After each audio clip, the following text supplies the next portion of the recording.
We'll just wait a couple of minutes to allow attendees to join, and then we can begin.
Okay, I think we can begin. So welcome everyone to the IA and YNF session for this year. We are starting with the first session this year on our case-based series. And as we have been doing for the past few sessions, we have a theme, and today's theme is neuroinfections. We have two cases that are going to be presented. The first one will be from CMC Vellore, and the second one will be from NIMHANS Bangalore. And the senior expert for this session is Dr. Priscilla Rupali. I'm very happy to welcome her to this IA and YNF session. She is a professor and head of Department of Infectious Diseases at CMC Vellore. And on a side note, she was my thesis guide for MD. So it's a very special privilege for me to welcome you today here, ma'am. And Ajay is also here. He's the convener of the IA and YNF session, and he will be overall taking care of the second case. So we'll start off with the first case from CMC Vellore.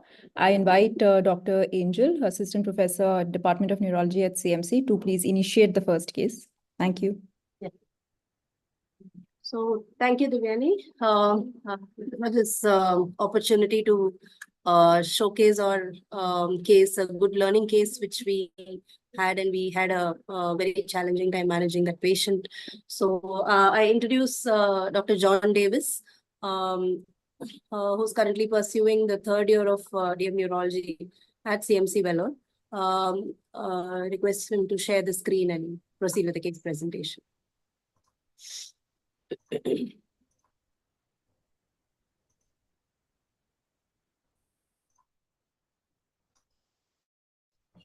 Thank you, ma'am.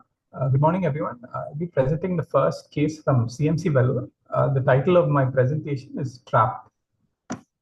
So this is the story of a 37-year-old lady who had presented to us. She was from Assam. She's a housewife.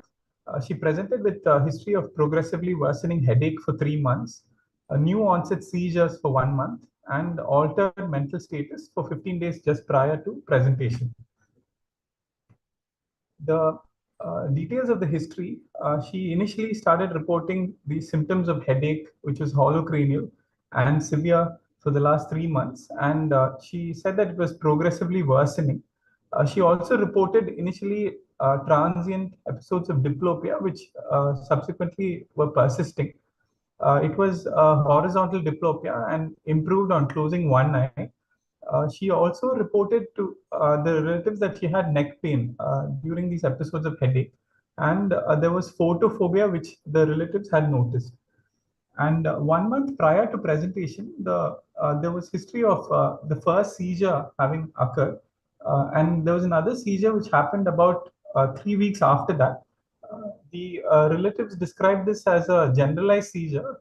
We were not sure if there was any focal nature to the onset of the seizure. And for 15 days before presenting, she was disoriented, confused as to where she was, drowsy. But there were no focal neurological symptoms like weakness or other cranial nerve palsies, which the relatives had noticed. She had no other comorbidities. There was no history of any recurrent infections in the past, no hospitalizations. There was no family history of similar illness. And 15 days before presentation, she was started on anti-tubercular therapy and dexamethasone empirically at another center, and then she presented to us. There was no history of any CSF rhinorrhea or any other parameningeal focus that we could find. Now, going to where she was from Assam. We reviewed the climatic conditions there. So it's a tropical monsoon climate which receives a lot of rainfall and high humidity. There's in the northeastern part of India, there are pockets where there are certain infections that are seen, like histoplasmosis, cryptococcus. There are a few areas where there's penicillosis, but this is usually after IV drug use. She had no history of any travel outside of her hometown. There was no history of swimming in any pool of water, no history of working in the soil. She had not consumed any exotic meat. There was no history of any substance use or any toxin exposure. And there was no history of consuming unpasteurized milk. She also did not have any pets at home, and there were no exposure to other animals or any bites in the recent past. Going on to her examination, the general examination, there was no rash that we found. There were no palpable lymph nodes. She was moderately built. Her BMI was 23. There was no evidence of malnutrition or any other recurrent infections. And on inspection, we could not find any evidence of oral candidiasis. There was no stigmata of infective endocarditis. We also looked at her ears to see if there's any discharge. There was nothing. It looked normal. CNS examination revealed that her GCS score was low. Her GCS score was E3V4M5. She had bilateral gross papilledema, and the pupils were equal and reacting to light. We noted that she had bilateral lateral rectus palsies. There were no other cranial nerve involvement, and there was no paucity of limb movements that we could see. Her reflexes were symmetric, 2+. We found that she had meningeal signs like nuchal rigidity, Kernig's and Brudzinski sign was seen.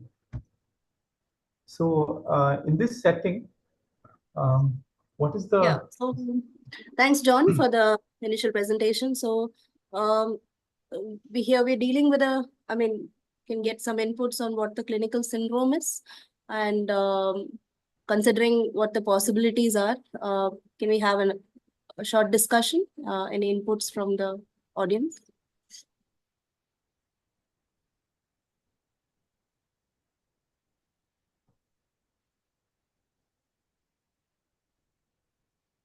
Okay, so yeah, I think John, you can proceed with the syndrome. So it was a chronic meningoencephalitis with features of raised intracranial pressure. We did not find any focal neurological signs on examination. So in this setting, what are the differentials that we should consider? So any infection or any other illness, we should think of it as with various components to the diagnosis. So to look at the etiological workup, the first is the host, that is our patient who had come from Assam.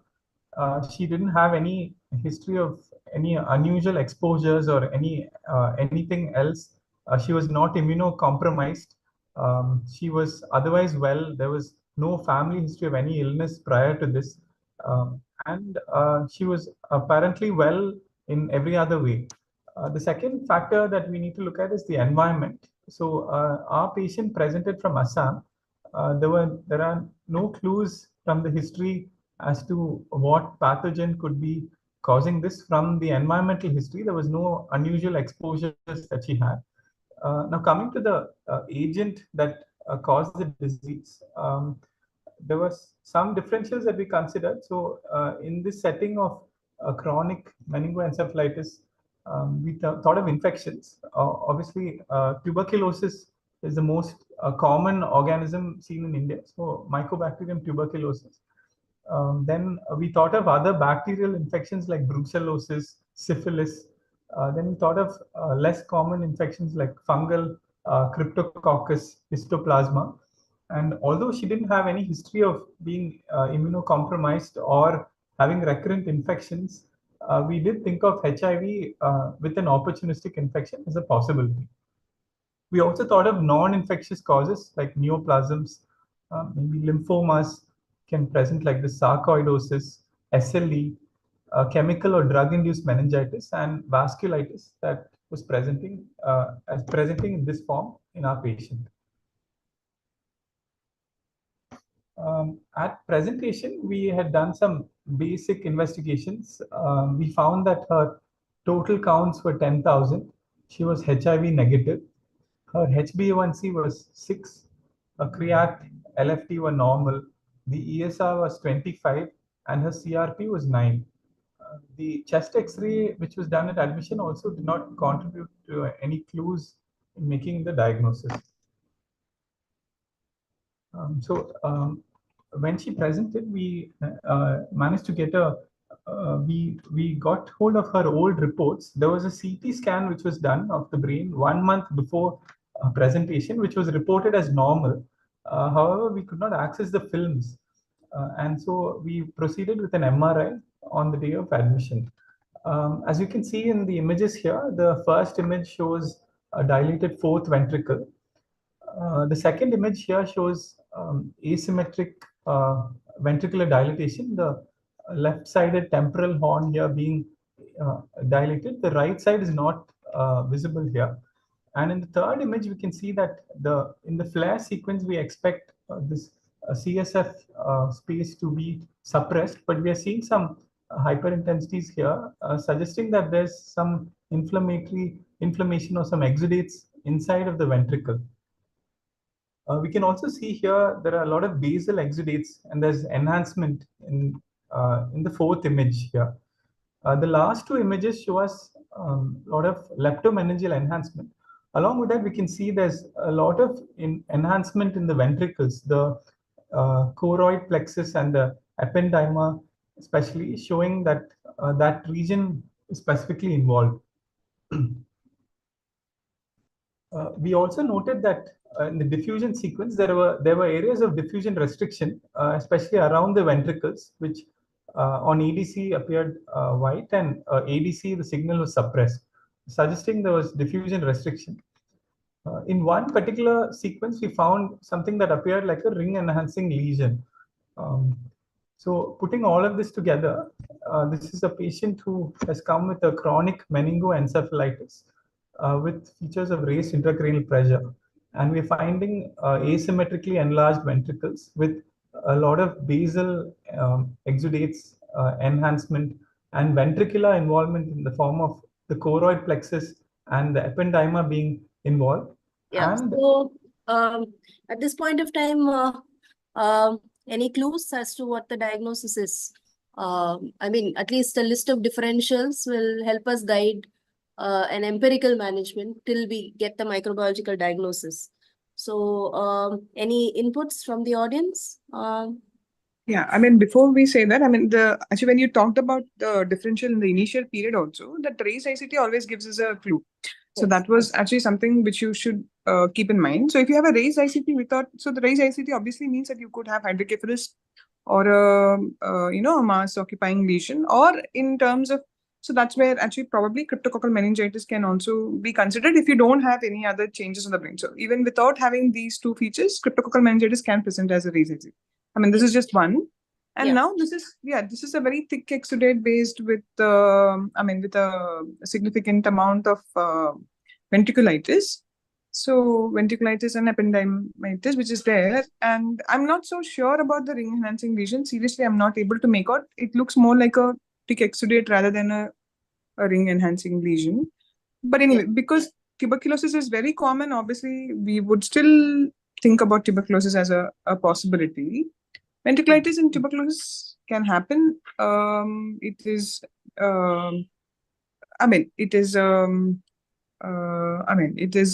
something which is quite grave in our treatment options. So obviously, I think that's where the previous center must have started the patient on ATT and steroids also.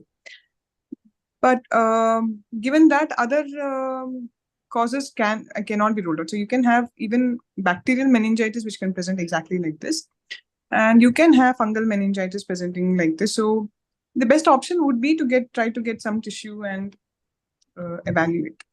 So, I mean, this is where I think I would probably suggest that, it is better not to wait or start an empirical management, but actually strive forward and find the diagnosis. Because this happens a lot of time. And we see a lot of patients coming in because everybody thinks that tuberculosis is there. So they start the patient on ATT and then they wait. And then in the meantime, the patient becomes worse.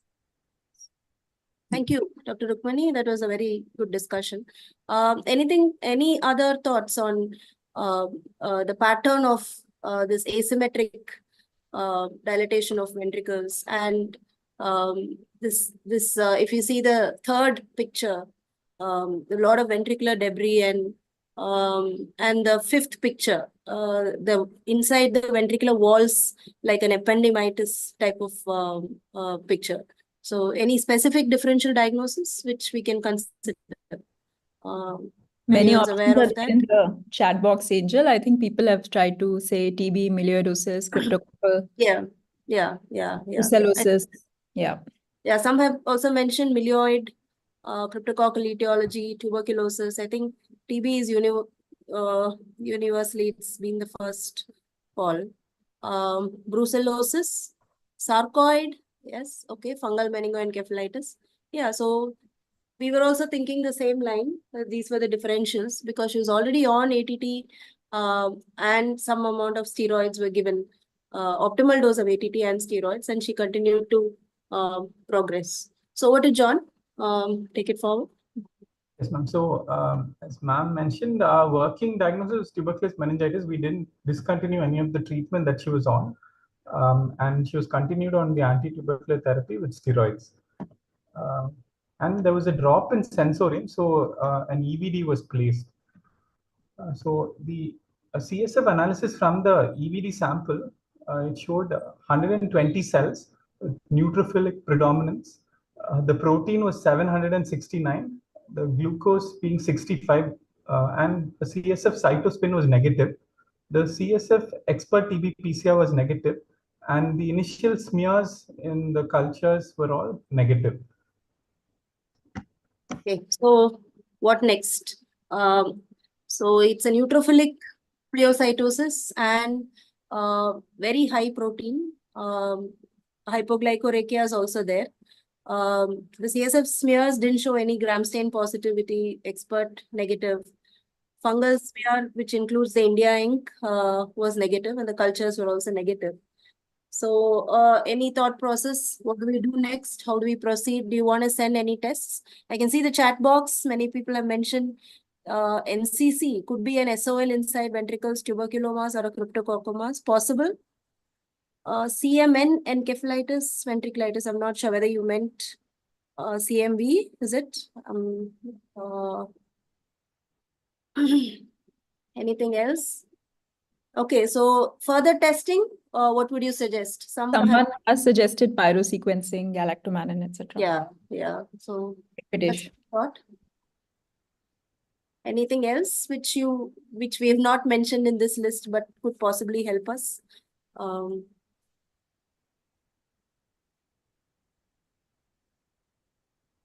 Okay. So we proceed, John? Yes, ma'am. So the subsequent reports revealed that her serum cryptococcal antigen was weak positive. The CSF sample, the CSF cryptococcal antigen, however, was negative. And the India ink, as mentioned earlier, was negative. The cultures were negative. PCR biofire film array at that point in time, due to some technical issue, was not available. So is this cryptococcal meningitis? Now we have just one positive report, which the serum cryptococcal antigen, they have reported it as weak positive. But the CSF turned out to be negative, the India ink is negative, and all the cultures uniformly negative. We didn't have biofire at that point of time in CMC, so we weren't able to do that. So can we call this cryptococcal meningitis? Thoughts?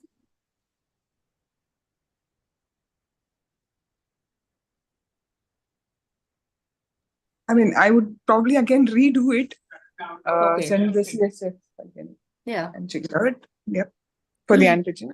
With the Okay. serum, it's difficult to Yes. make a So diagnosis.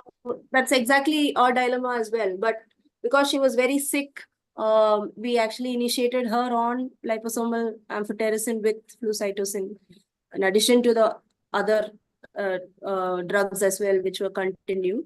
John, what happened to her? Yes, ma'am. So she was started on treatment, but despite this, she had a progressive deterioration, and she finally succumbed to the illness. She had sepsis and DIC when she passed away. So at a later point in time, we were able to do the autopsy. These are the autopsy gross images. We can see there's leptomeningeal congestion in the first image. The second one showing this the ventricular exudates and uh, the ependymal and choroid plexus being involved. This third image shows a lot of basal exudates. And the fourth one, there was a small gelatinous cyst that was seen. The histopathological examination again revealed involvement, leptomeningeal enhancement, involvement of the ventricles, the choroid plexus, and even the brain parenchyma being involved. Subsequently, we did a lot of stains for specific organisms. The stains for the fungal organisms like Cryptococcus were positive. That's the alcine blue, the muci carmine stain, and the Grocott methenamine silver stain. All of this showing this capsulated yeast organism of Cryptococcus. So our final diagnosis was a fulminant cryptococcal meningoencephalitis in an immunocompetent host. So in this patient, we were able to make the final diagnosis only after she succumbed to her illness and at autopsy. So we reviewed the case and we still had a lot of questions. Why was the cryptococcal antigen in the CSF negative? Why were the cultures negative?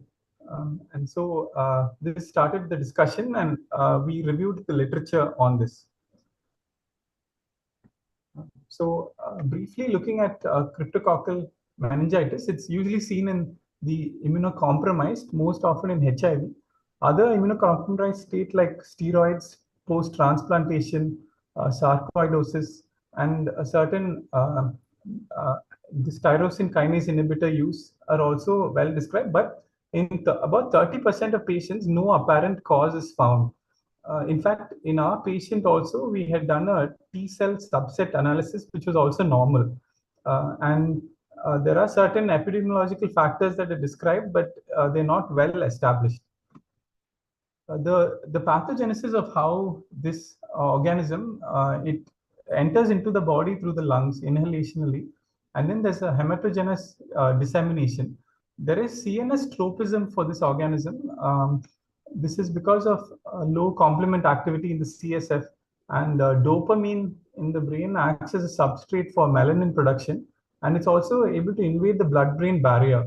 The pathogen enters a macrophage, and then through a Trojan horse mechanism, it can enter into the brain parenchyma, and there's also direct transcytosis that can occur. And the organism produces mannitol locally, which can cause edema. So the presentation that we saw in our patient was of a subacute chronic meningoencephalitis. This is the most common presentation. But there are a lot of unusual presentations of cryptococcal meningitis. What is second most commonly described is a raised ICP presentation, that is with headache and double vision and no other symptoms. There are descriptions of patients who present with gait dysfunction, memory complaints, and bladder involvement, suggesting a hydrocephalus. And some patients may even present with just confusion and personality change. There are a few reports of vasculitis with infarcts in cryptococcal meningitis.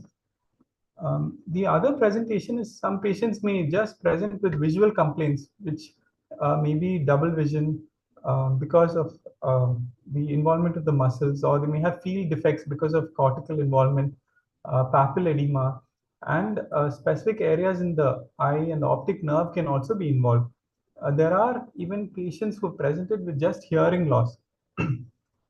The other presentation that can be seen is when patients have cryptococcomas, where they may have focal involvement and present with seizures, cranial nerve involvement, or cerebellar limb weakness. It can also involve the spinal cord and the arachnoid. And rarely, especially if there's an immunocompromised state and the patient's immunity is restored, the patients can present with a very fulminant course. So the diagnostic evaluation involves initially if we are able to do a CSF opening pressure during the lumbar puncture study, we may find that it's very high. And in certain patients, including in our own patient, we found that there was CSF pleocytosis with neutrophils. And a lot of patients will have low glucose with elevated protein. So in our patient, the India ink was negative. The sensitivity of this test in patients with HIV is about 75%, and without HIV is only 50%. And cultures also were negative in our patient. We will look at why that can happen. So culture sensitivity is about 90% in those without HIV. The other tests, the tests that gave us clues were the cryptococcal antigen. So in CSF, the sensitivity is about 93 to 100%, depending on the method that's used, and the specificity also varies between 93 to 98%. In serum, however, the sensitivity is slightly lower. This is because the disease burden is a little less in the peripheries. However, one advantage of the serum testing is that it may be positive earlier than the CSF antibody turning positive. This is because of the organism spreading hematogenously. The other test that's commonly available now is the BioFire film array. So in this, a PCR technique is used. Here again, the patients with HIV, the sensitivity is about 90%. However, in HIV negative, it's slightly lesser. There are three ways to do the cryptococcal antigen test: the latest latex agglutination test, enzyme immunoassay, and the lateral flow assay. So in our patient, the cryptococcal antigen in CSF was negative. There are certain reasons why this can happen. One is something called the pro-zone and the post-zone phenomenon. That is, if there's a very large amount of antigen when during the time of testing, if it is not diluted or acted upon by pronase, we may find a false negative report in the result. The second is in patients who have a very low disease burden or those who are immunocompetent, the organism may be causing more of an inflammatory reaction rather than being present there. And also in very early disease in CSF, it may be negative. The test may also be false positive in rare occasions. It's been described to be false positive after disinfectant or soap exposure, and certain other funguses and bacteria can also cause, fungi and bacteria can also cause false positivity. So in our patient, the India ink and the cultures were also negative. There are certain reasons why this can happen. One is if the disease burden is low, then the India ink may be negative. The second reason is there are hypocapsular or acapsular strains that are seen. Again, it may not be picked up on the India ink smear. The PCR, which is seen in the BioFire film array, has a sensitivity of about 50%, of less than 50%, and it can pick up an organism even when it's less than 100 colony forming units. And in patients who are culture negative, certain reasons for that could be, one is that the disease burden is loculated or it's seen as an abscess. So it's very well contained, and if we don't take a representative sample, we may not be able to pick up the organism. The second reason could also be that it's more of an inflammatory reaction, and there's actually like pauci, the organisms are less in number. The other cryptococcus that's seen is Cryptococcus gattii. here there is more often pulmonary involvement, and patients more often present with large mass lesions, which can mimic neoplasms or abscesses. And so they are more likely to have focal signs, and they're more often seen in immunocompetent and may have more severe disease. There is an entity called post-infectious inflammatory response syndrome in cryptococcal meningitis. This is seen in patients who are HIV negative, that is, they otherwise have no immunodeficiencies. And we should think of this entity, especially when patients who are improving initially, they start deteriorating at a later point in time. So the pathophysiology for this is there's some dissociation between the macrophages and T cells, where the macrophages are not able to clear the antigen. And some markers that have been described for this are the SCD27 and 21, CSF inflammatory markers, which again tell us that there's damage that's happening inside the CNS. This entity, however, responds to systemic steroids. What we had seen in our particular patient, that's the choroid plexus and the ependyma being involved. This is actually a very indicator of very poor prognosis in patients who do not have HIV. And it's seen in certain other diseases, including tuberculosis. But if it is seen in Cryptococcus, if we are thinking of Cryptococcus and we see this finding, we should think of Cryptococcus as a higher differential. So this is when the patients have a lot of exudates within the ventricles, and it can cause asymmetric enlargement of one ventricle and cause trapping of that ventricle. There was a study which looked at whether patients with ependymitis and choroid plexus had higher inflammation or lower inflammation. So based on the neuronal markers, they found that these patients had higher or significant inflammation as compared to others who did not have this. So as mentioned earlier briefly, there are various treatments, induction followed by consolidation and maintenance. And another important treatment that we must administer is reduction of the intracranial pressure, which can be done in various ways. And also we should treat immunosuppressed state if we identify anything. Some learning points that we got from this patient was that in any subacute or chronic meningitis, cryptococcal etiology must be considered a differential.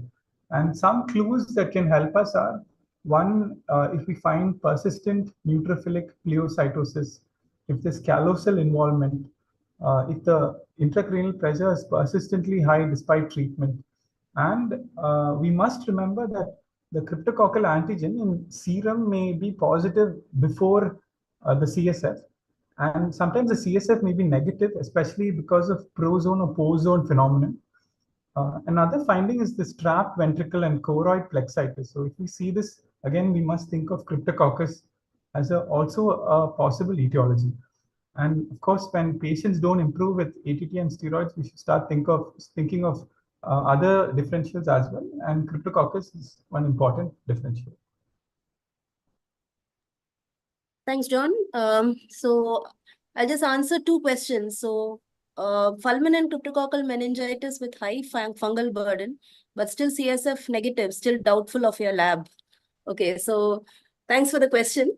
So basically the point we're trying to make in this patient was this lady is an immunocompetent host, HIV negative, and we also have a T cell subset analysis in this patient, which was normal.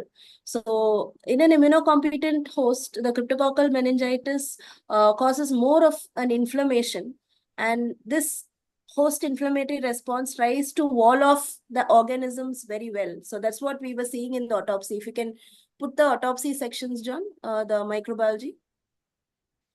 So if you actually see the histopath, you can, no, the next, the histopath. Yeah, the next cut. Yeah. So if you see here,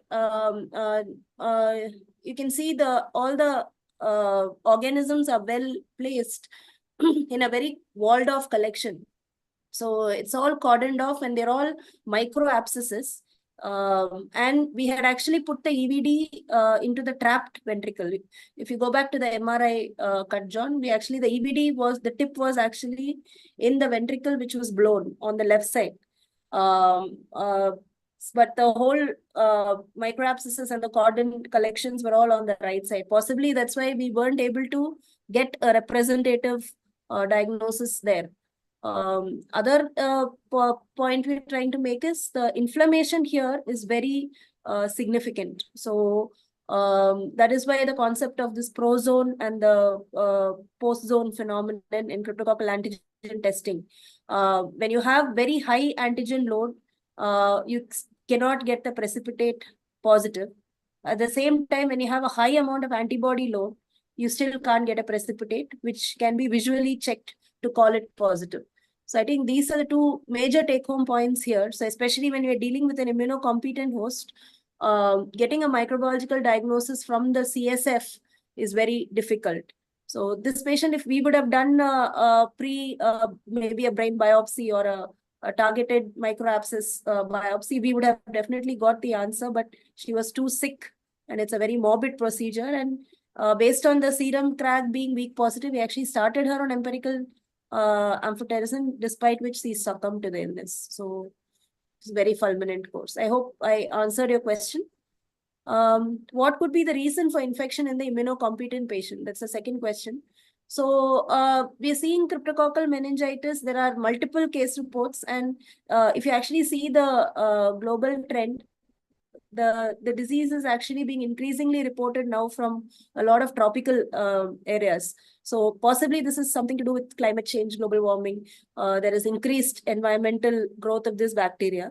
And any immunocompetent or immunocompromised patient, the pathogenesis remains the same. You actually inhale, the spores go in, you get into the alveolar macrophages, and they go Trojan horse. And because it's very neurotropic, you manifest the disease in the brain. It crosses the blood-brain barrier, where the choroid plexus actually filters out these macrophages, and that's where the primary problem starts. So the early MRI findings may be a choroid plexitis, which we actually saw in this patient. So that can actually give us a clue. Of course, a good study which is worth doing is how much of TB also shows a choroid plexitis. We don't have specific MRI-based data at the moment, but it's worth looking at it as well. So that's it from us. Any more questions? We are happy to answer. Thanks a lot, Angel and Dr. Priscilla. We would love to have your comments on this. I think everyone is flummoxed with this, everything negative and finally the diagnosis, and also serum being weakly positive. So what would be your main learning points and take-home messages from this case? Sure. So thank you, Divyani and John and Angel. That was a great case. Having said that, we are increasingly seeing cryptococcal meningitis in the immunocompetent. This is not something rare anymore. We do see it. What are the reasons for it? I think for one thing, we're able to, these people would have hospitals now, and we're able to make the diagnosis on most situations. So just to kind of recap, now this immunocompetent patient probably had Cryptococcus gattii. Gattii is very common. I don't know if you had a culture positivity here, Angel. I don't think it grew later also, right? It may be a good idea to go back because fungal cultures often grow much later. Yeah. So unless you've gone back and looked at it, sometimes you may actually completely miss it. So that may be a good idea. This patient died, unfortunately, but it may be a good idea to go back later. Even now the cultures are sterile. Okay, great. That's great. So I think for any test, I think it's important to remember it's a bell curve, right? So you may have tests which are positive, you may have tests which are negative.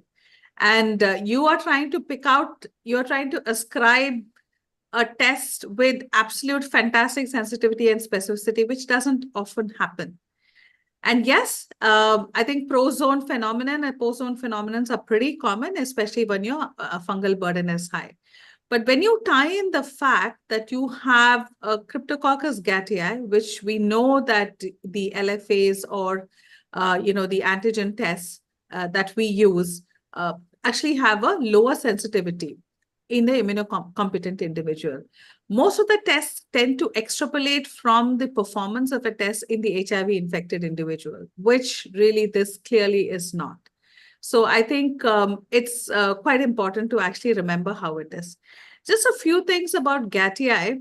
I mean, I think John made a beautiful presentation about how you have antibodies to GM, CSF, etc.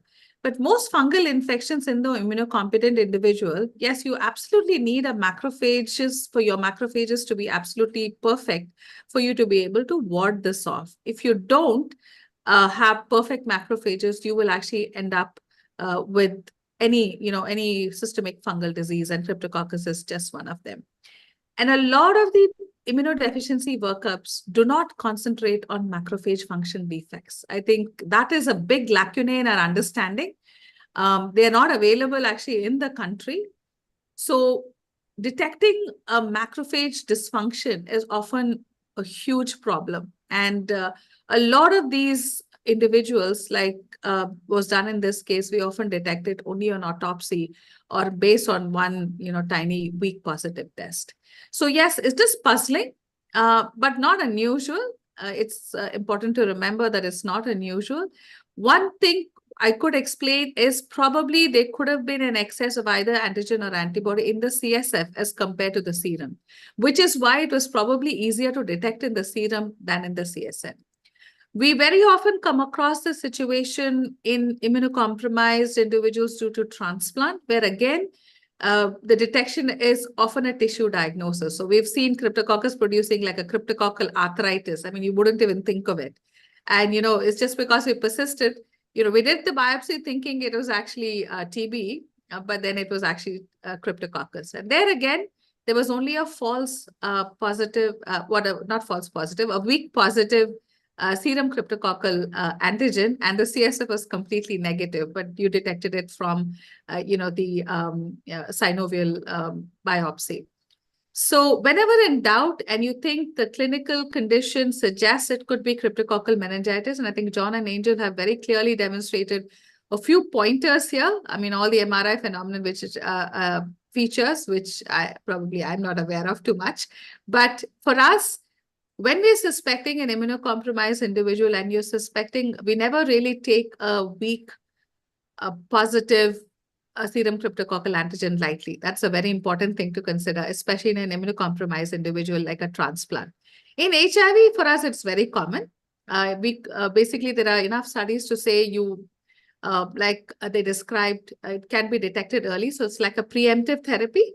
You detect it early, and if you leave them alone, they go on to develop a very severe cryptococcal meningitis. So now, in fact, if your serum cryptococcal antigen is weak positive, we often actually go ahead and give them a treatment dose of fluconazole for presumed cryptococcal meningitis in these individuals. So those are just my few thoughts that I can think of.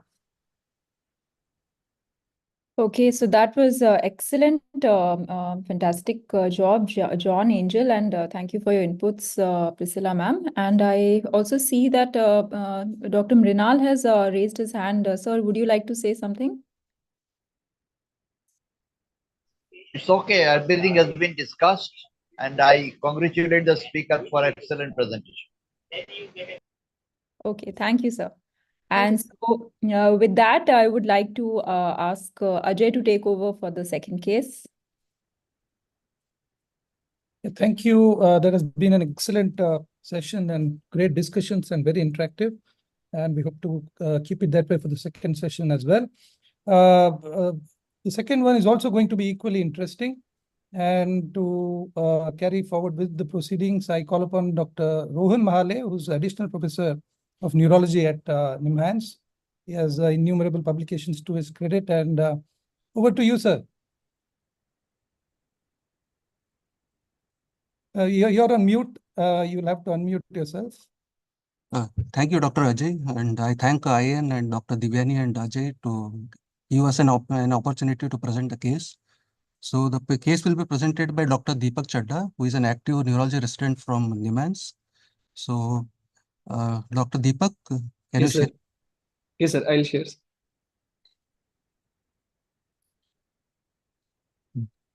You can start presenting. Yes, thank you, sir. Good afternoon, everyone. Thank you for the opportunity for presentation of a case at Young Neurology Forum webinar.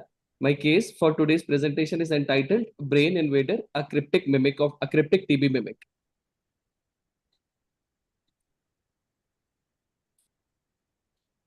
So the history of the case was, she was an 8-year-old girl who born of a non-consanguineous parentage, and she presented to the NIMHANS OPD on April 19th, 2022, with the chief complaint of inability to gain weight since March 21 onwards, fever since January 22, and focal seizures were there since January 22. So history of present illness was like inability to gain weight was there since March 21 onwards. Her weight documented on 21 March was 22 kg, and in April 22 it was around 23 kg. It was an unintentional weight loss with normal appetite was there. During the last 1 year, there was no chronic illness, no drug intake, and no other psychosocial stresses were there. She had a fever around 3.5 months before presentation, which was low grade, intermittent in nature with no diurnal nocturnal variation. There were no associated features accompanying rash, joint pain, loss of weight, loss of appetite, or any upper respiratory infections. And fever subsided with the oral antipyretics.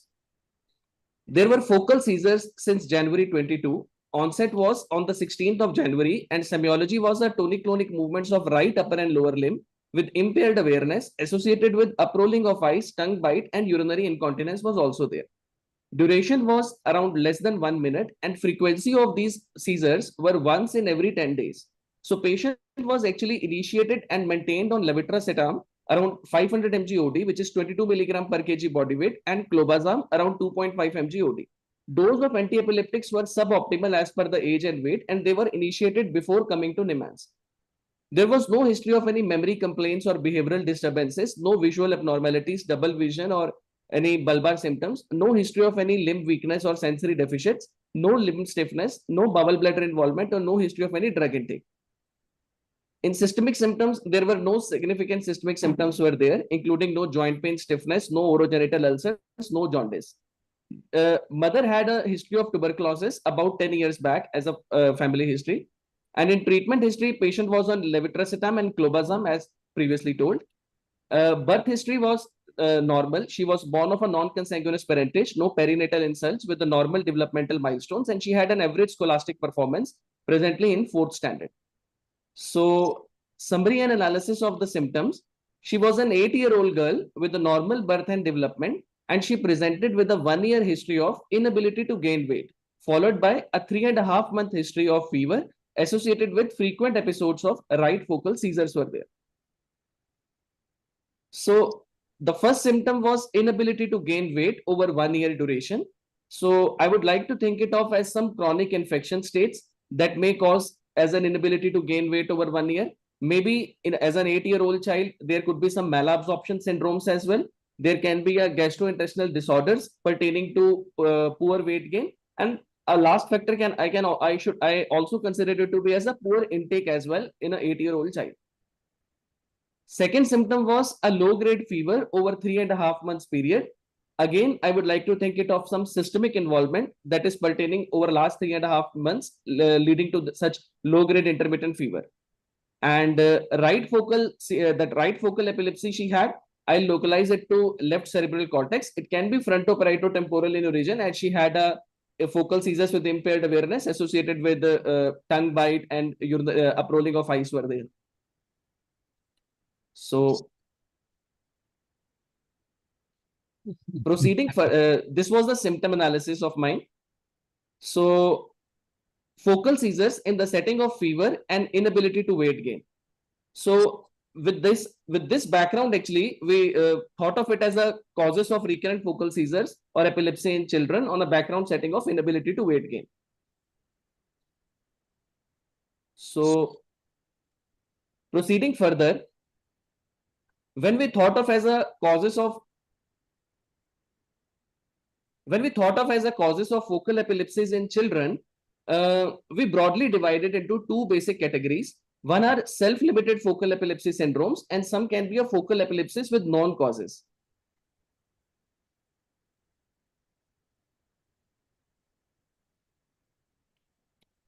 I think I'm not able to. Okay, so even as he gets the slides in order, basically we have a patient with Yes, sir. 1 month history of fever and focal seizures. Yes, sir. Right. So, So, yes, sir. for localization, I think we can discuss a little. You said it is frontoparieto-temporal. But is it common for temporal lobe seizures to present in this way? Sir, in the temporal lobe seizure, there will be some aura will be there, like it will not be a. Correct. So this is not a classic presentation of a Yes, sir. temporal. Maybe it's more fitting with an extra temporal. Yes, sir. Frontal and parietal could both be candidates. Yes, sir.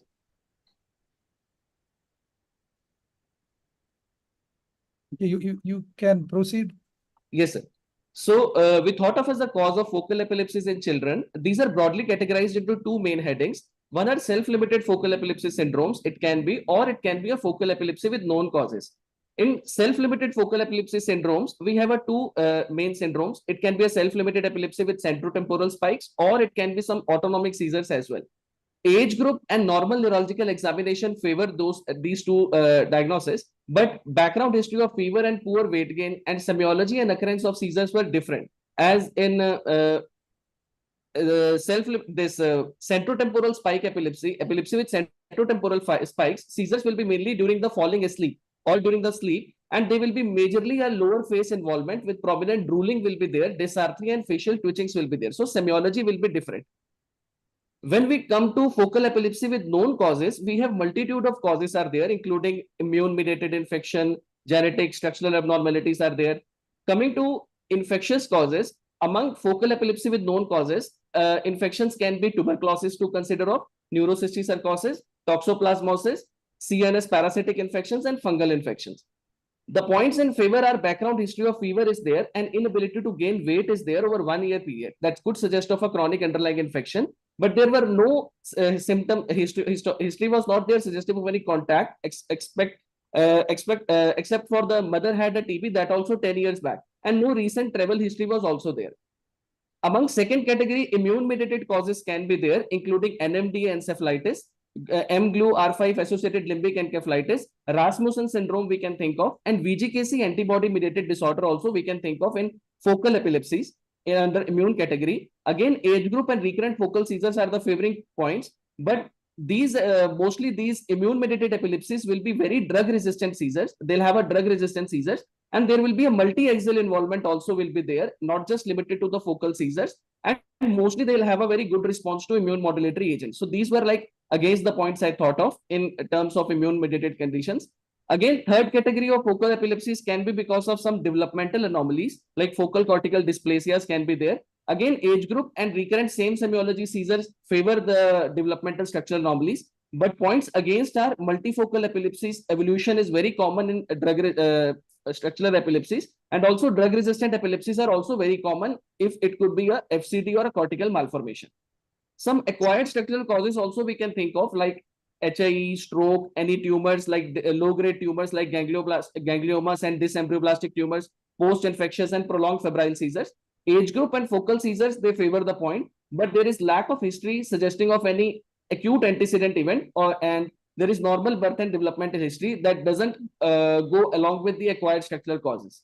Some genetic mediated cause, I'm referring these genetic mediated causes only for the theoretical base point we thought of it can be a genetic mediated also, but the age group and occurrence in the early adolescent and recurrence and multifocality were against points.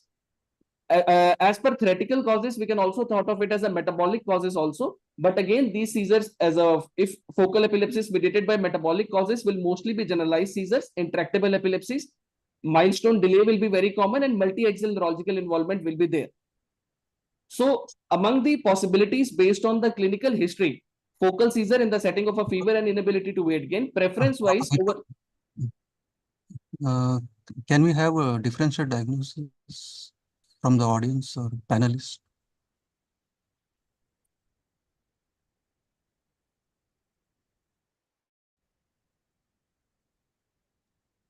Okay, so you have given a very detailed, approach to focal seizures, and that is based on what we call as the axis approach, where you try and see what all etiologies and the according to the latest ILE criteria, which are the etiologies under consideration. And you have said that it was also particularly good that you mentioned genetic etiologies, because generally people tend to think that genetic etiology usually only leads to generalized seizures. That's not the case, and focal seizures and focal epilepsy can well have underlying genetic abnormalities. But from a practical standpoint, I think we will not be, I wouldn't, for a patient who is presenting with 1 year history of seizures and a fever like this, I wouldn't very strongly consider metabolic or genetic causes. But in the follow-up investigations that you will be presenting, if there is anything that suggests, then definitely that could be pursued. But as a first approach, and having a very broad differential in mind, I think you have done a good job of giving us all the options. Yes. Continue. So, the total duration over 1 year, preference-wise, we thought of first to be an infectious causes. Second can be an immune-mediated. Structural defects can we also consider as a third possibility. Some acquired structural causes we can consider of based upon the clinical history. So coming to the clinical examination point, her general examination was normal, and no neurocutaneous markers were there. No any system pallor, icterus, cyanosis, thyromegaly was there. Only maculopapular rashes were there over forearm, dorsum of the hand, and shin. Deepak, this BMI is suggestive of what? Normal or it's low? Sir, it comes under the below the first standard deviation, sir. As per the Indian Academy protocol chart, sir, it comes under the first standard deviation, sir. Oh, continue. Her vitals were normal and she was afebrile. Systemic examination was normal. Neurological examination, patient was conscious oriented. She was coherent to verbal commands. She was able to draw things and perform simple calculations. Speech was normal. There was no neck stiffness or any meningeal signs were there. Her extraocular movements were also normal. Fundus was normal. Pursues and saccades were normal. Other craniobulbar deficits, craniobulbar signs were also normal. Motor system was also normal, normal tone and power, and sensory cerebellar signs were not there. Gait was normal. So possibilities based on history and examination. After adding up the examination point also, we didn't find any positive deficit except for a maculopapular rash over the dorsum and over the shin, dorsum of the hand and shin. So again, the possibilities I think will remain, we thought of it the same only. There was no major change after examination also. As first will be infectious causes. Second, we thought of immune mediated, and then structural causes. Coming to the... Hold on for a moment, Deepak there. Somebody has also suggested that among the possibilities, a focal inflammatory lesion is a possibility. Would you agree? Yes, sir. Focal inflammatory can be there, sir. But again, they'll have a focal seizures will be there, sir. Here, the patient only had a recurrent focal seizure for a very long time. But yes, we can consider it also, sir. Yeah, even not necessarily you need to have multifocal involvement. If the inflammation is very focal, you can still have that. Yes, the other is that you are not, which immune mediated conditions would you think of in this presentation? Yes, sir, we thought of it as an NMDA mediated, sir. NMDA mediated and mGlu-R5 mediated immune mediated conditions we thought of, and Rasmussen also we thought of, sir.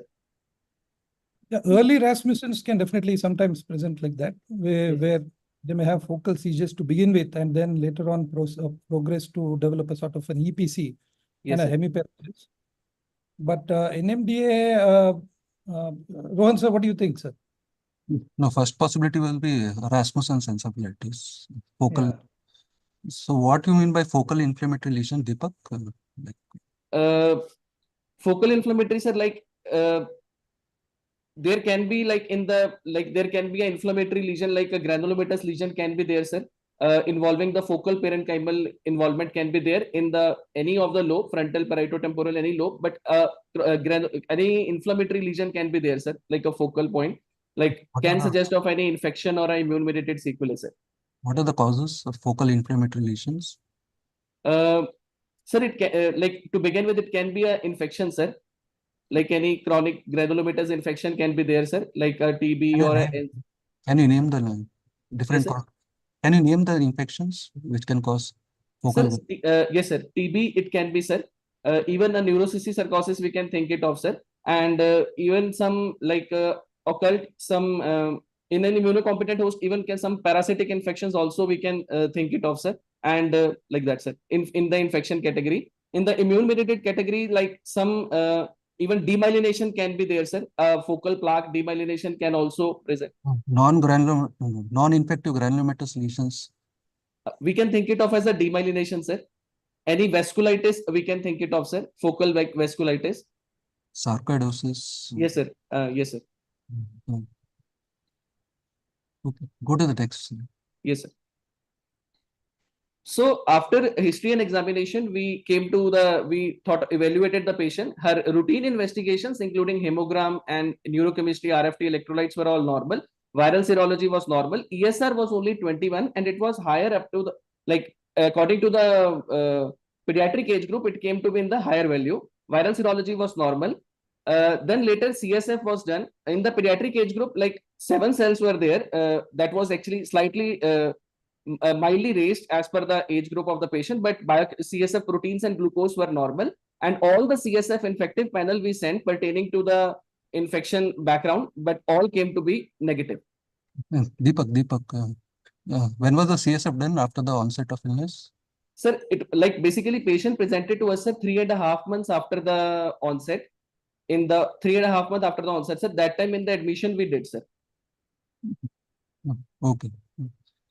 Someone has commented about the BMI. 24 kg at 8 years is almost 50th centile. Yes, sir. Okay, go ahead. So this was the first MRI that was done outside since the onset of the symptoms in the January 22. Here we can see that it's a Deepak, before you, there has been some confusion. Was the CSF done before the MRI or after the MRI? Because there have been. Sir, it was done before the MRI, sir.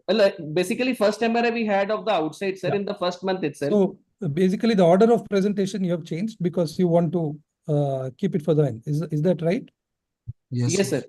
So you had an MRI before you did CSF. So because you're suspecting a focal inflammatory lesion, yes, sir. You need to get an imaging to ensure that the LP is not going to be complicated. Yes, so sir. That was the comment. So basically, you're presenting it later. You had the MRI before you did the CSF. Yes, sir. Yeah. Yes, sir. So this was the first MRI, sir, that was from the outside. Here we can see it's in the T2 weighted image. There is a lesion is there, which is very irregular, and multifocal lesions are there, which are predominantly iso and less and hypo also. And it is mainly in the left side superior parietal gyrus it is involving. On the flare, we are seeing basically perilesional edema is there surrounding the lesion. And the T1, it is mainly a hyper intense foci are there on the T1 weighted image. And post contrast, we can see some perilesional enhancement is there. Even in the surrounding parenchyma also it is involving along with the rim-like enhancement of the lesion. And on the SWI, it is basically showing some blooming and diffusion restrictions. Some foci of restrictions were also there. So summarizing, it was on the basis of the outside MRI, like a T2 predominant ISO and less hypo with blooming on SWI and perilesional diffusion restriction and some enhancement was there. We thought of it as an infective etiology based on the first MRI when we saw. Could be a chronic granulomatous disorder. A remote possibility of neoplasm we also thought of because some focality and some surrounding perilesional edema apart from the lesion taking the contrast enhancement, surrounding perilesional parenchyma was also taking enhancement. And less likely to be a demyelination because based on the pattern of enhancement and involvement of both gray and white matter. So we thought of it as an infective with the remote possibility of a neoplasm. Deepak. Yeah, sir, go ahead, sir. So this localizes the seizure. Where do you localize? Similarity of seizure and the lesion, any correlation? Yes, sir. Sir, basically we make focal seizures are there, sir. To the left cerebral cortex will mainly localize on the back. Yes, sir. Or mainly to the left cerebral cortex. maybe to the frontoparietal, sir. Frontoparietal area, sir. No, where is the lesion in this patient? In this lesion, yes, sir. It's basically a superior parietal gyrus. It is involving, sir. Left-sided superior parietal gyrus. So predominantly parietal, we'll think it of, sir. Dr. Ajay, your comment on the seizures? So it could be classically you will have some auras, but not necessarily. The epileptogenic network may be a little wider, especially with the kind of edema we are seeing on the MRI. So I would still think that the lesion is concordant to what we are seeing. Now we have a number of people commenting on the etiologies. Maybe we can go through one by one. The corresponding RBS, do you have the corresponding RBS? That is one question. Sir, it was 124, sir. So how much was it, like percentage-wise? More than 2/3 or? Within the normal limits, sir. More than like 2/3 it was, like, within the normal limits. Right. So then questions are, can it be flames? Flames, you said demyelination. So if it is demyelination, could it be flames? Sir, but the pattern of enhancement was not actually corresponding to the any demyelination, sir. Like it was not mainly a periventricular. Like in demyelination, we'll have periventricular enhancement will be there, or surrounding enhancement pattern was very like a rim-like enhancement, and parenchymal uptake was there more, sir. So it was not fitting into a demyelination. Moreover, gray and white predominant involvement is there, sir. If it could be a flames, then a white matter predominant involvement will be there, sir. Like if we consider it to be a demyelination. Possibility of vascular malformation, AVM? Vascular malformation. Because you told blooming was there. Yes, sir. But it's more, I thought of it like a calcified foci, it can be, sir, overlying the inflammatory background, sir. No, corresponding CT scan, anything? Sir, corresponding CT we did that showed some calcified specks were there, sir, in the same territory of blooming.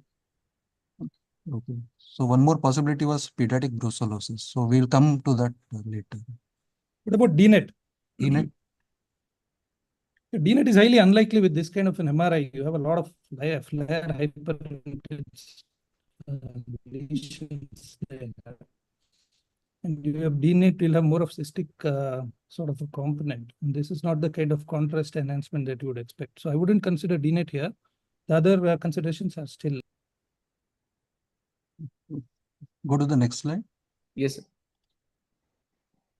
So as we thought of it first as an infective etiology of chronic granulomatous etiology in nature, we reviewed the literature pertaining to the chronic granulomatous diseases. It can be bacterial. Among bacterial, TB, Lyme's, brucellosis, neurosyphilis, nocardia actually are the predominant granulomatous disorders, notable ones. Among fungal, we can think of as a cryptococcosis, candidiasis, histoplasma, aspergillosis, and mucormycosis. Among parasitic also, we can think of as amoebic toxoplasmosis, schistosomiasis, and echinococcosis. So further course in the hospital was on the basis of the clinical history, on the basis of the radiological findings and commonality of tuberculosis in India, a diagnosis of tuberculoma was made actually, and the patient was started on 4-drug ATT with steroids. Deepak, why you thought of tuberculoma? Can you tell me? Sir, basically, yes, sir. Sir, first is that on the basis of imaging, sir, the lesion was predominantly iso-intense to hypo-intense, sir. Hypo was like iso to hypo, with T1 was basically hyper. And in the contrast scan images, sir, some ring-like enhancements, some conglomerations were there, sir.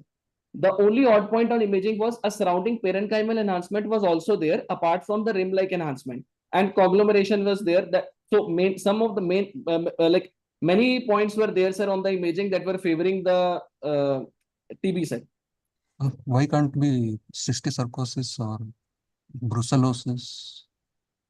Sir, I have also added the slide, sir, pertaining to neurobrucellosis also, sir. In neurocysticercosis, again, sir, cortical involvement will be seen, sir, more likely, sir, in the neurocysticercosis. Here, the lesion was mainly involving the gray white matter both, sir, with some white matter lesions were predominating the picture, sir. So, like that's why, sir, we thought of more TB, sir. Like in NCC, sir, mainly a gray matter involvement and cortical level involvement will be there, sir. And conglomeration will be slightly less, sir, on the contrast scans. No, conglomeration can be seen both in TB and cysticercosis. If it is coalescing, then more suggestive of TB. Yes, sir. So, okay. Yes, sir.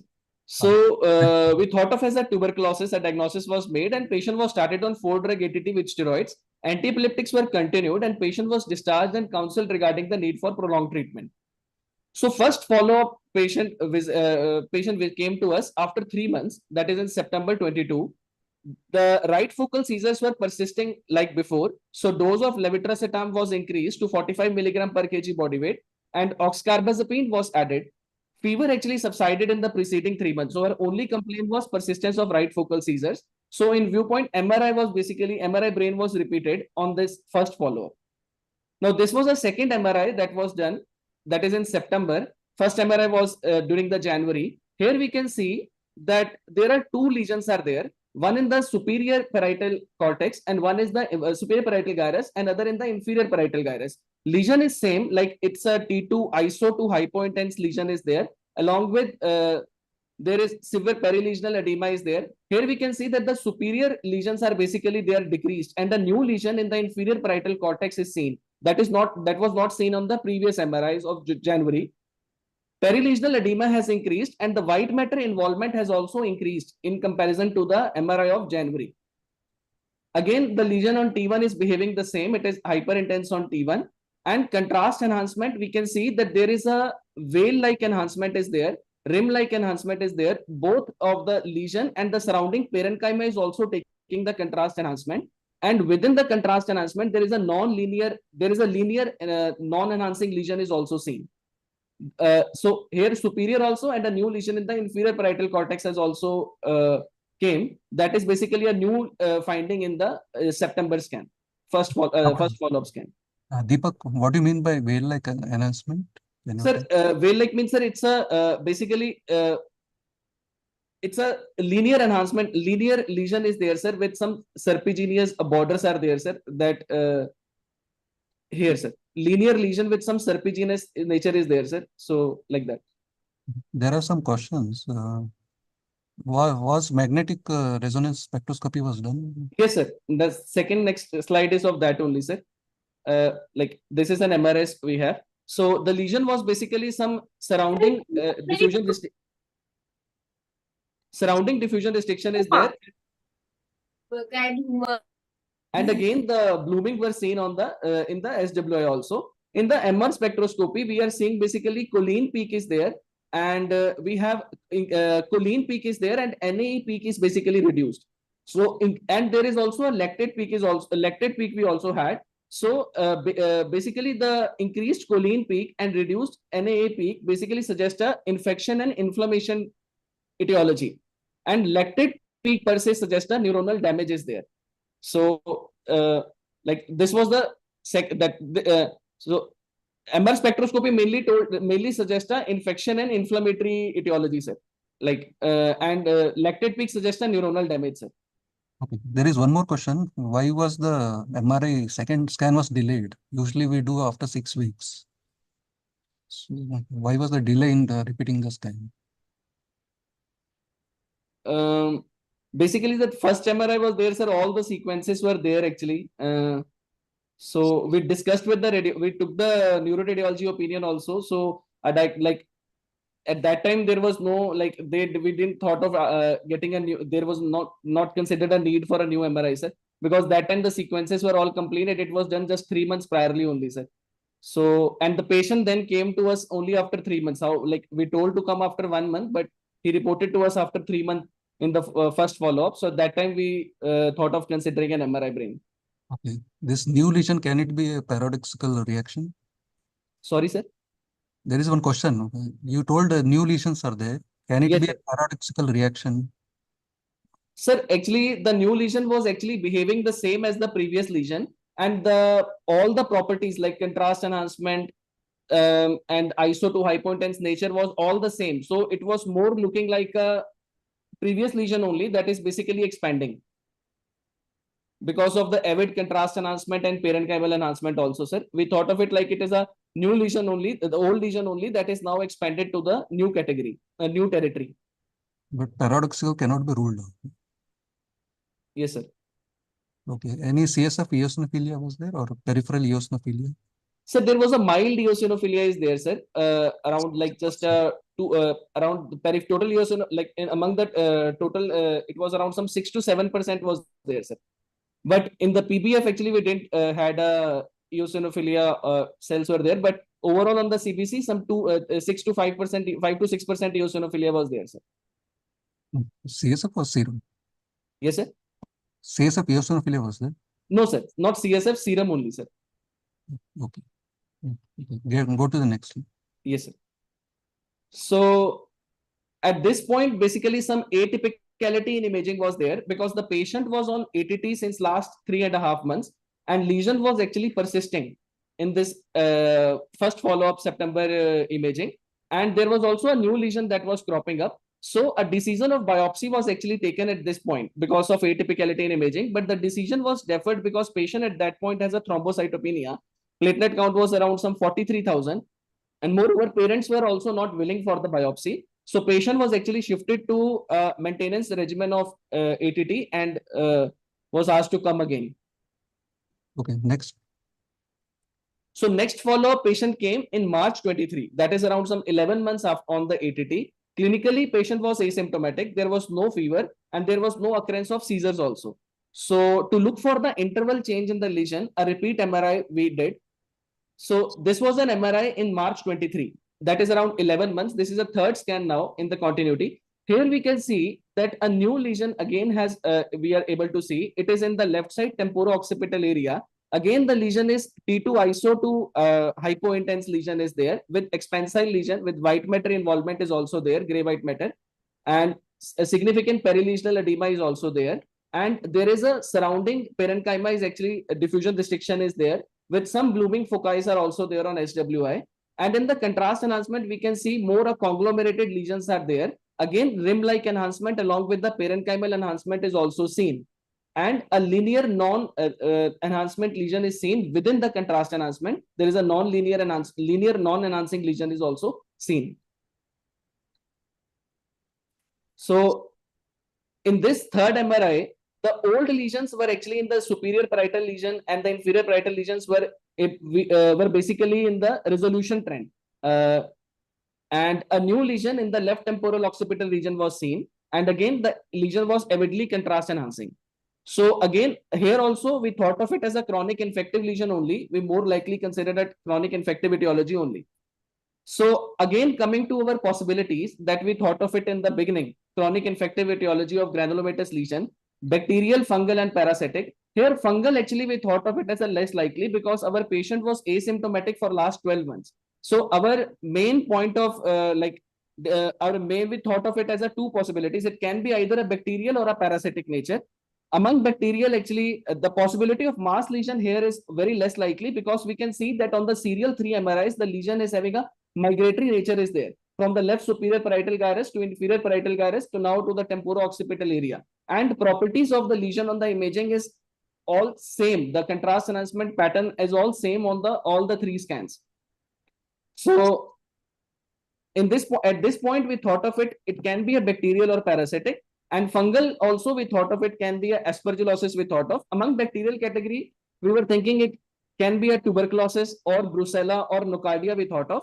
Parasitic we thought of it as a schistosomiasis or echinococosis because all of these infections are basically a slow growing chronic granulomatous disorders are there because patient was asymptomatic but imaging was actually showing the different type of lesions were there. So here as we thought of as a neurobrucellosis, but when we reviewed the literature pertaining to neurobrucellosis can have actually 5 kinds of involvement on the imaging. There can be meningitis, there can be meningoencephalitis, myelitis can be there, abscess-like formation can be there. So, and even a demyelination also, fifth presentation can be there of neurobrucellosis. Here we can see that in neurobrucellosis, the lesion will be an abscess-like lesions are there. In the T1 post contrast, there will be an irregular area of enhancement will be there. Not like we are seeing as a linear non-enhancing lesion within the contrast enhancement. And again, extensive edema will be there associated with the lesions. We thought of as a cerebral, if we reviewed the literature pertaining to cerebral schistosomiasis also. Here we can see that in the schistosomiasis, there will be a... Can you tell the salient features? salient, there will be basically linear enhancements with multiple nodular enhancements will be there. Nodular punctiform enhancements will be there in the cystostomiosis. That was also not matching with our case. And in aspergillosis, if we see, the lesion will be mainly, it will be a T1 hyper. T2 hypo and T1 hyper will be there in aspergillosis segment, and it more mimics a abscess like with significant parenchymal enhancement will be there. If like in aspergillosis, significant parenchymal enhancement surrounding the lesion is mostly seen. So at this point, when we repeated the third MRI after like 12 months, the radiological worsening was there. Despite a patient was on continuity around some 12 months ATT he has taken, but still images were actually radiological worsening was there. So here the child was considered for excisional biopsy and the stereotactic guidance. At this point, we obtained the opinion from hematologist also, who had given the clearance for the surgery pertaining to the thrombocytopenia. So surgery was performed in the form of a left temporal craniotomy, and inferior temporal gyrus partial resection was done and lesion was actually obtained. So here we can see our very like a worm was actually live worm was actually isolated from the resection. You can show the video. Here we can see that there is a live worm. A live moving worm was actually being resected from the surgery. Here we can see it's a live moving worm was there. Okay, go to the next slide. So a whitish long tubular motile organism, which was resembling a parasite, was actually isolated from the biopsy. And when the sample was sent to a microbiologist, based on morphology, he thought the possibility of Hymenopsis nana that was being considered as a tapeworm infestation. Histopathology, here we can see that this is the bladder wall of the organism, and these are some smooth muscle muscles are there which are oriented longitudinally. And this we can see the head region of the larva with hooklet with basic no hooklets or no suckers are there. Head region is there. So a tapeworm infestation we thought of. So later the samples of CSF and serum were sent to a Mahidol University, Thailand for confirmation of a serological diagnosis. And their IgG4 inclusion body came positive for sparaginosis. And they tested this by ELISA and SDS page electrophoretic techniques that corroborated as sparaginosis. So at this point, actually, we further retake the history from parents, and they corroborated that the patient from last 1.5 years, she had recurrent vomiting episodes were also there, which were mainly provoked by eating bitter food, and some bad smell actually provokes the vomiting. And she, from last 1 to 2 years, she also had some generalized pruritus was also there, which was being relieved with intake of oral antihistamine. So this history actually they gave us at this point of time when we retake the history. So a final diagnosis of cerebral sparaginosis was made at this point. So the child was actually treated with praziquantel at 25 milligram per kg body weight, and 3 divided doses we gave.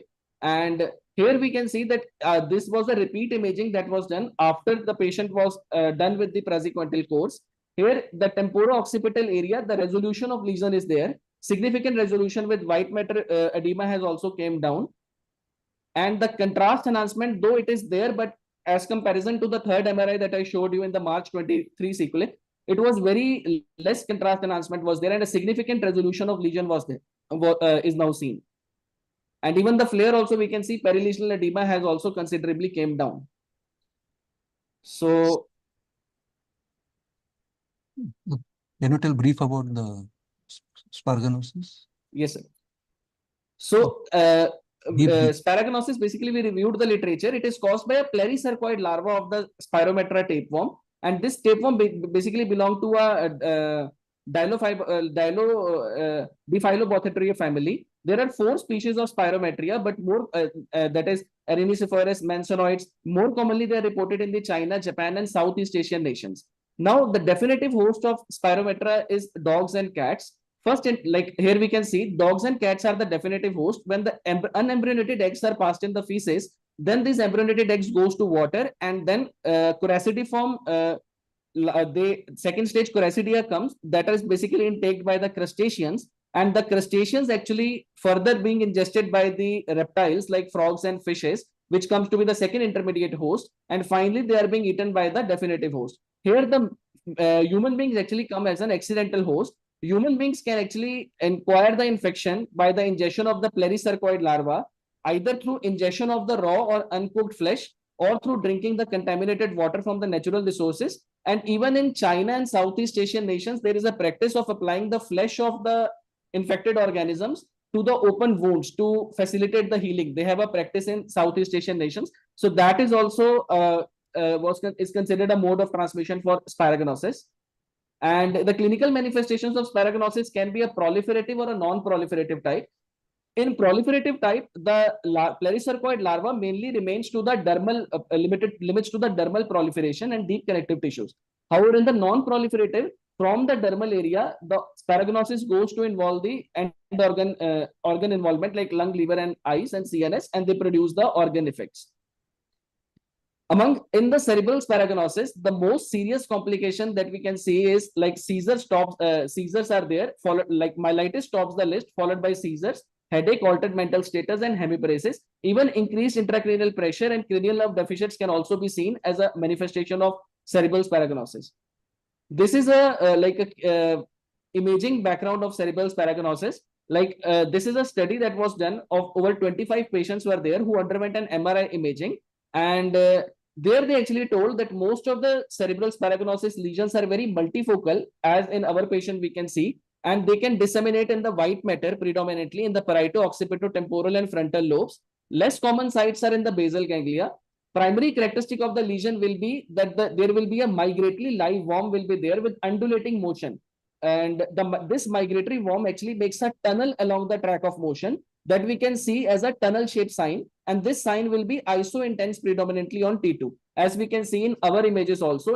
Now here we can see that in the post-contrast sequences, this rim-like enhancement is there, and within the enhancement, some linear non-enhancing lesion is also there, and the lesion is actually migratory in nature in the serial scans. So this is actually called a tunnel sign, and that is basically considered a hallmark sign for cerebral sphaerognosis, migratory lesion and tunnel sign.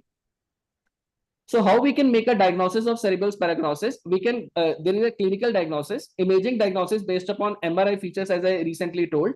Then tissue biopsy, macro and microscopic identification of sphaerognosis is also done. Then biochemical test, eosinophilia on the serum eosinophilia, and serological test actually tops the list in the diagnostic category. That is, ELISA is having a sensitivity of 100% and specificity of 98.2%. Now, latest we have a genomic DNA sequencing techniques also through next generation sequencing that can also actually detect the cerebral sphaerognosis. Treatment of the choice for is a surgical excision, and in the medical treatment, praziquantel is a drug of choice. This is a case report of Nemans only that was basically in 1998. It was published.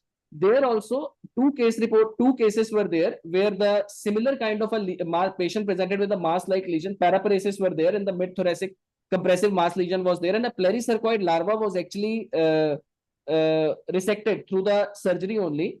And that time the diagnosis of cerebral sphaerognosis was made only through only through the visualization of the tapeworm, only through visual, because at that time the ELISA techniques and immunodiagnosis techniques were not available. And finally, the take-home message I want to conclude is that when we can suspect cerebral sphaerognosis, when we have an infective granulomatous lesion background is there, and a background history of urticaria and pruritus, because in these kinds of parasitic helminthic infections, cutaneous larva migrans is a very notable finding we can see of, and a background history of inability to weight gain, and a migratory lesion and a tunnel-shaped signs on imaging are the hallmark features of cerebral sphaerognosis. In our patient, the mode of infection was drinking contaminated water, and it is a very rare but important differential which can be considered in the cerebral infective granulomatous lesions, and it is very commonly mistaken for tuberculomas, which are more prevalent in India, resulting in a delay in the diagnosis. And biopsy of the lesion is should be considered for the early definitive diagnosis, as exemplified by our case. Thank you. Yes, thank you, Dr. Deepak. At this point, I want to bring in Dr. Priscilla. Madam, your thoughts on the case and anything that you want to tell. So, hi, Deepak, thank you very much. That's a very interesting case, and especially the points about, a granulomatous lesion in the brain. We always have to think of sparganosis. And the main reason why we don't diagnose it is because we don't really do tissue biopsies often enough.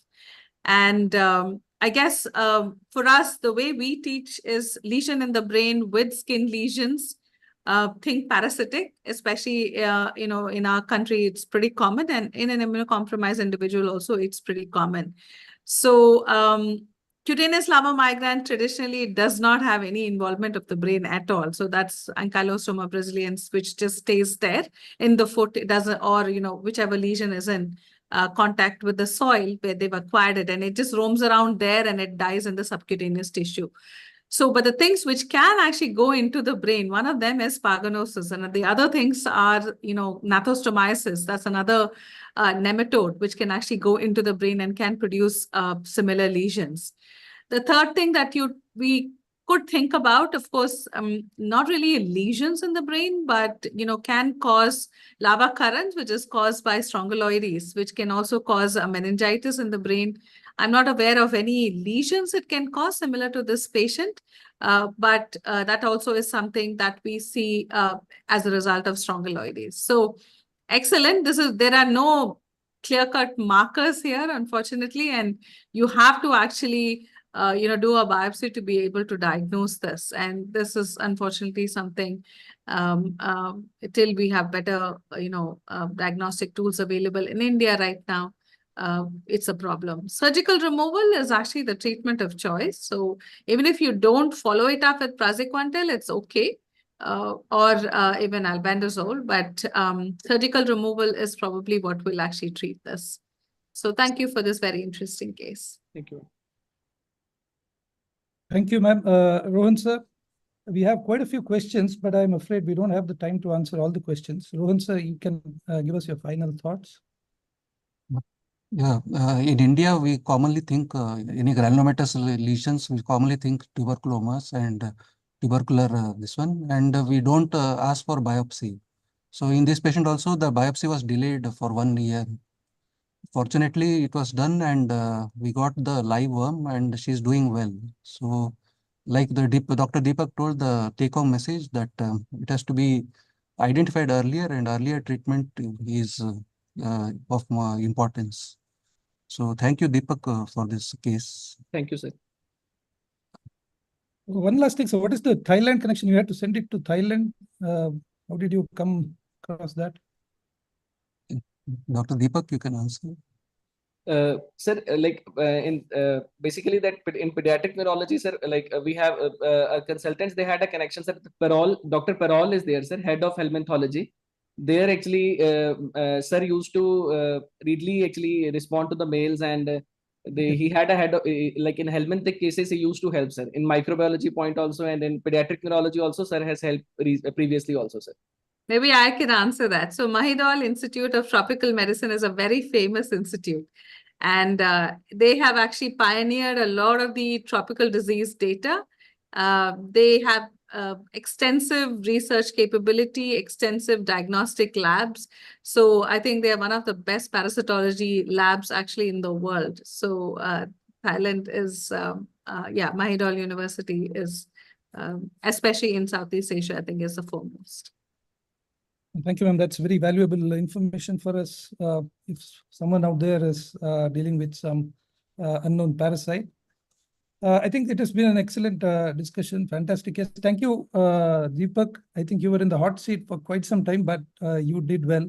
As we said, the stress test was positive, so we are doing well. And thank you, Rohan sir, for moderating this session very well. Again, we saw a very engaging session, a lot of comments, a lot of critiques also, which I think you also handled as it should be. So, Divyani, any last final words? So I would just like to close this session with a vote of thanks to all our expert, Dr. Priscilla. The panel, Dr. Rukmini had joined and had given her valuable feedback. To the presenters, John and Deepak, and of course to the moderators, Angel and Rohan. My convener, Dr. Ajay, whose support has always been unwavering.